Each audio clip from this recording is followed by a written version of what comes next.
মাধ্যমিক 2026-এর সাজেশান প্রশ্ন নম্বর 14। 2.1 ডেসিমিটার দৈর্ঘ্যের ব্যাসার্ধের একটি নিরেট পিতলের গোলককে পিটিয়ে 7 সেন্টিমিটার লম্বা একটি দণ্ড তৈরি করা হলে দণ্ডটির ব্যাসের দৈর্ঘ্য কত হবে? দণ্ডটি এবং গোলকটির সমগ্রতলের ক্ষেত্রফলের অনুপাত নির্ণয় করি। তা আমরা এখানে প্রথমে ধরি লম্ববৃত্তাকার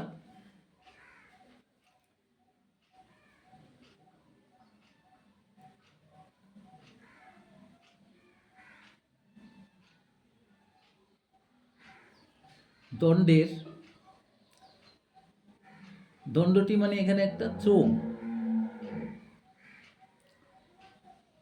দণ্ডের ব্যাসার্ধ সমান r সেন্টিমিটার। উচ্চতা বলে দেওয়া আছে, উচ্চতা হচ্ছে 7 সেন্টিমিটার। তাহলে গোলকের ব্যাসার্ধ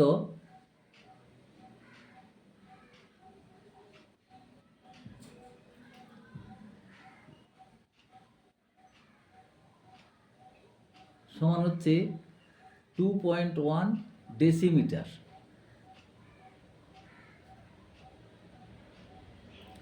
সমান হচ্ছে 21 সেন্টিমিটার।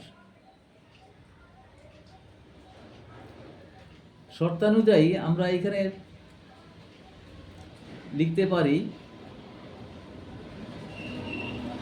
দণ্ডের আয়তন, দণ্ডের মানে হচ্ছে এখানে চোঙ,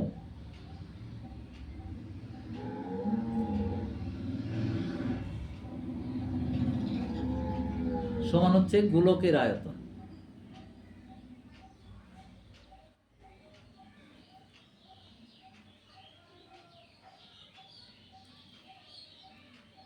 তাহলে আমরা লিখছি এখানে পাই আর স্কোয়ার এইচ, পাই আর স্কোয়ার ইন্টু এইচ মানে হচ্ছে এখানে 7, ইকুয়াল টু হচ্ছে 4/3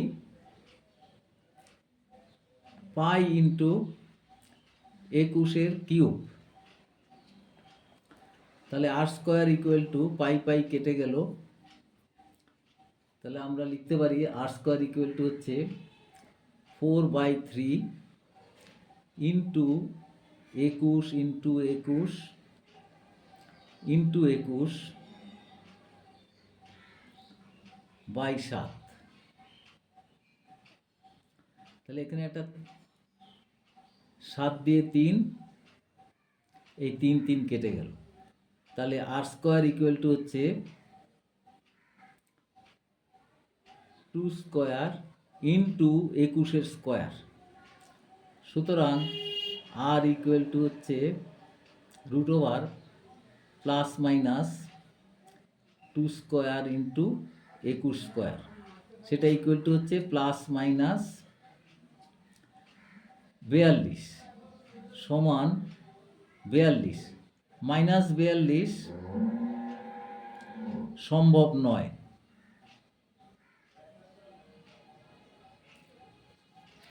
তাহলে আর ইকুয়াল টু 42 যদি হয় তাহলে দণ্ডটির ব্যাস হবে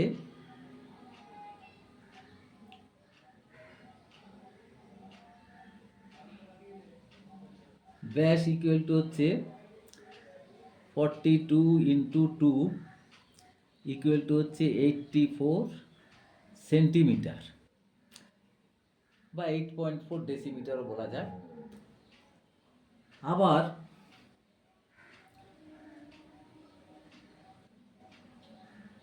দণ্ডটির ও গোলকের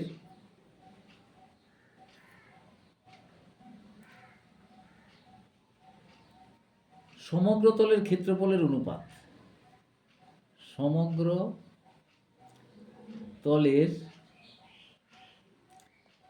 ক্ষেত্রফলের অনুপাত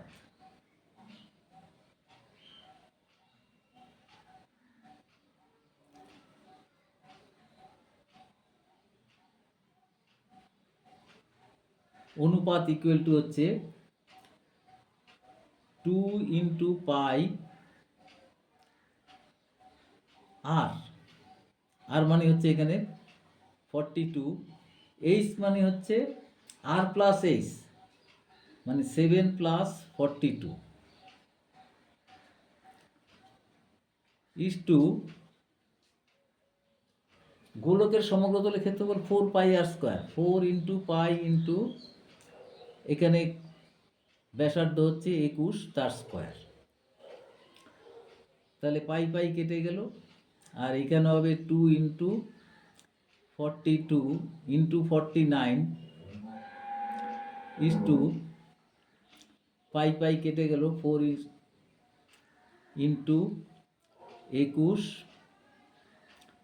ইস টু 21। তাহলে সমান,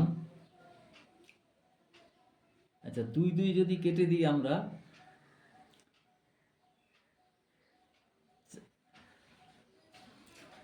42 দুগুণে 84, 42 দুগুণে 84 কাটা যাবে, তাহলে এটা হবে 49 ইস টু 21 সমান 7 ইস টু 3। এইটাই অ্যান্সার।